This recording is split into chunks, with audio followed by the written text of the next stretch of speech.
Hi guys, today I'll be talking about this Ford 450 Super Duty. This was a V10, and I'll be replacing starter solenoid. So all you need to do is to replace it is it's located right here on this truck. You need to get I've noticed 8mm bolt, one here, one on the bottom, and then also a 14mm. Loosen these, and then you just pull this up, and then this comes off.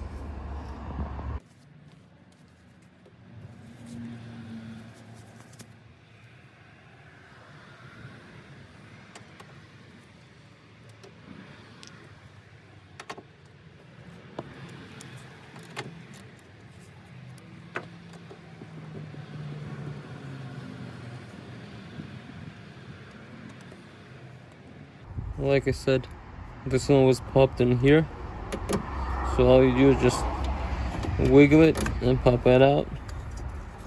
So what's plugged into it is this one right here. Goes on this one.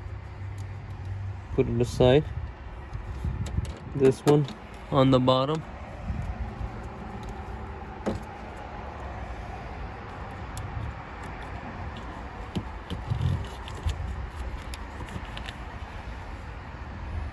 And these two right here.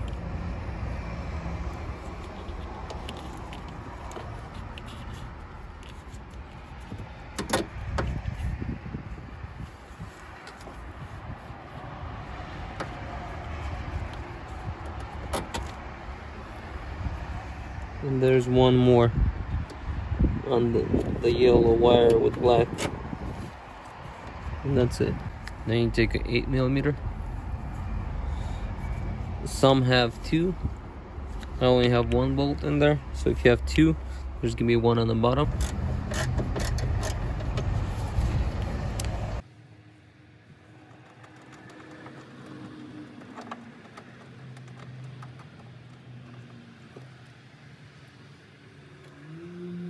So installing a new one will be same thing as you took off the old one. Like I was saying, two big screws, 14mm that holds the wire that plugs into here, and two bolts, 8mm. I only had the one, so this is it. Same way to put it back together, just the opposite how you took it off. Thank you for watching. Please consider subscribing if you're not subscribed yet, and I'll see you on the next one.